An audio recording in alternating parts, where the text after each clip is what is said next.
espero que todos estejam bem. Quem está falando aqui é o professor Rodrigo Magalhães Saldanha. Nós vamos dar continuidade ao nosso assunto. Hoje a gente vai trabalhar com a parte de coordenadas cartesianas. Antes da gente começar, eu vou dar como exemplo esse assunto, para que vocês tenham um pouquinho assim de dimensão do que ele é o jogo Batalha Naval. Não sei se vocês já devem ter ouvido falar. E o jogo de xadrez, que trabalha muito com essa parte de raciocínio lógico e trabalha também com a parte de estratégia. Beleza?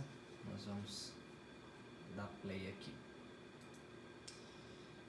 No ano de 1637, René Descartes teve uma brilhante ideia de relacionar álgebra e geometria, dando início à conhecida geometria analítica, método que possibilita descrever a geometria utilizando uma menor quantidade de diagramas e desenhos. Apesar de os créditos dessa descoberta serem dados por Descartes, Pierre de Fermat já conhecia o plano utilizado em alguns conceitos da geometria analítica. Logo, nós conhecemos como o plano cartesiano. Então, como tem ali, o filósofo René Descartes, além dele ser matemático, ele também era filósofo, conhecia a geometria analítica, método que proporciona representar a geometria sendo utilizada com a menor quantidade de diagramas e desenhos, e assim ele foi homenageado com o plano cartesiano. Retas dos números reais. Quando a gente começa a trabalhar com essa parte do plano cartesiano, a gente precisa primeiramente verificar o seguinte: nós temos o zero como ponto inicial, sabendo que à direita ele vai existir com os números positivos, pode existir com raízes quadradas e os números decimais, e do meu lado esquerdo a mesma coisa, porém, ao invés de ser números positivos, trabalharemos com os números negativos, sendo números decimais e também raiz quadrada. Tranquilo? Plano cartesiano. Plano cartesiano é formado por uma região geométrica cortadas por duas retas perpendiculares.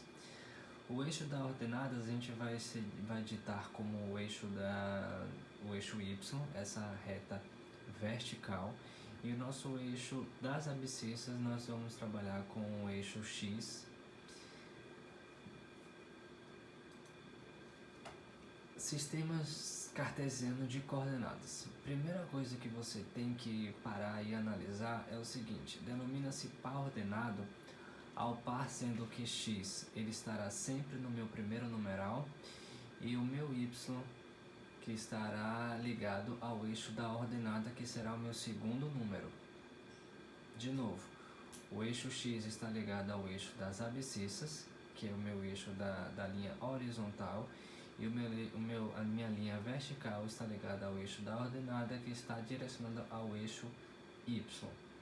Quando a gente divide esse plano cartesiano em duas retas, ele forma-se 4 quadrantes, sendo que o primeiro ele está com o eixo da abscissa positivo e o eixo da ordenada também positivo. O meu segundo quadrante será com o eixo de abscissa negativa e a ordenada positiva. O meu terceiro quadrante, os dois serão negativos, tanto a abscissa quanto a ordenada. Já o meu quarto quadrante, a abscissa será positiva e a minha ordenada será negativa. Lembrando sempre, o quadrante ele é no sentido anti-horário, da direita para a esquerda, ok? Nós temos aí um exemplo bem simples para vocês poderem localizar ali no ponto. Lembrem-se, o meu primeiro número é o meu valor de x e o meu segundo número é o meu valor de y, ok? Ali no ponto A você frisa da direita o ponto 2 e da minha ordenada o ponto -3, você consegue identificar onde fica o ponto. A mesma coisa no ponto B, só que ao invés dele estar no meu quarto quadrante, ele está no segundo quadrante, porque o x é negativo e a minha ordenada ela é positiva, ok? Seguindo, mais um exemplo do plano cartesiano, fora que esse é uma grande dúvida dos alunos, é quando aparece esse exemplo, então eu quis colocar para que vocês não tenham mais dúvida.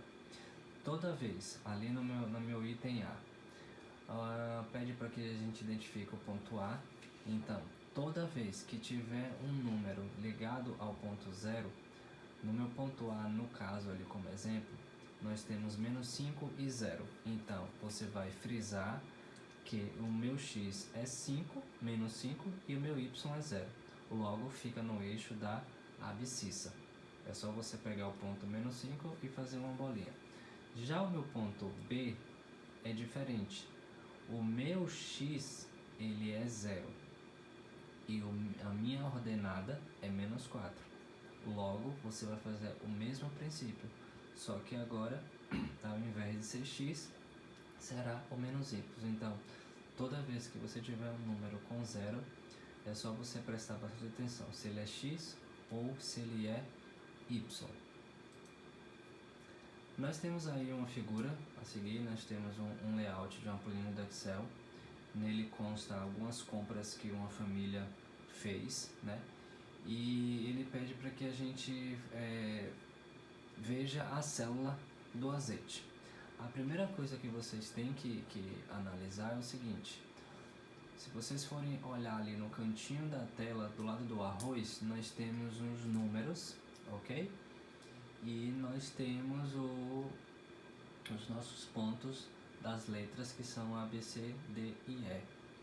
Então, se nós temos o feijão, nós temos que fazer o quê? Nós vamos pegar o feijão como 2A. Se a gente for para o refrigerante, a gente vai ficar com 3B. Se a gente for para a água sanitária, a gente vai pegar 5B. Se a gente for para o suco, nós vamos pegar o quê? O 4 e o D. O frango a gente vai pegar 5E. Como ele está pedindo nesse exemplo para que a gente identifique a palavra azeite nessa compra, então ela está focalizada aonde? Ela está focalizada ali no layout, no recorte. Podemos concluir que a posição do azeite é 3C. Beleza? No mapa mundi a seguir, temos a localização geográfica de alguns lugares, representados pela letra A, B, C, D e E. Identifique as coordenadas geográficas nos lugares representados pelas letras A e B a partir dos conceitos estudados sobre o plano cartesiano e utilizando também latitude e longitude. A gente também tem que perceber o seguinte: a matemática ela está presente em todas as matérias, sendo física, sendo química, sendo biologia, sendo geografia e sendo a história também, né? Então a gente sabe que a parte da latitude é direcionada à linha do Equador e a longitude está direcionada ao meridiano de Greenwich, ok? Tem um exemplozinho aqui, ele pergunta qual seria a localização desses dois pontos. O que você precisa identificar é o seguinte: é saber que a latitude é o eixo das abscissas, né, seria a parte horizontal, e a longitude ela está direcionada à vertical, que é a nossa ordenada. Então, logo, o nosso ponto A, olha ali aquela parte ali, o ponto A ele está entre o 40 e 80, e o ponto B está ligado ao 20 e 40. Logo, a longitude são as linhas verticais, a latitude são as linhas horizontais. Então, traçando o plano cartesiano, nós temos que a latitude é 40 graus norte e a longitude é 80 graus oeste. O ponto B ele está localizado ao 20 graus sul e a longitude 40 graus oeste. Beleza? Nós temos aqui um plano cartesiano para que vocês possam assim praticar. Lembrem-se sempre, o primeiro número, no meu caso ali o ponto A, será 3 e 2, então o x vale 3 e o y vale 2. É bom sempre você lembrar, beleza? Então aqui tem um exercíciozinho, vou deixar um pouquinho de tempo para vocês fazerem e vou dar a resposta, beleza? Aqui onde está focalizado os nossos pontos, beleza? Esse é um assunto muito tranquilo, eu espero ter ajudado, eu espero que vocês tenham entendido. Qualquer dúvida deixa aí no comentário e aí eu vou responder. Valeu? Fiquem com Deus, um forte abraço, valeu!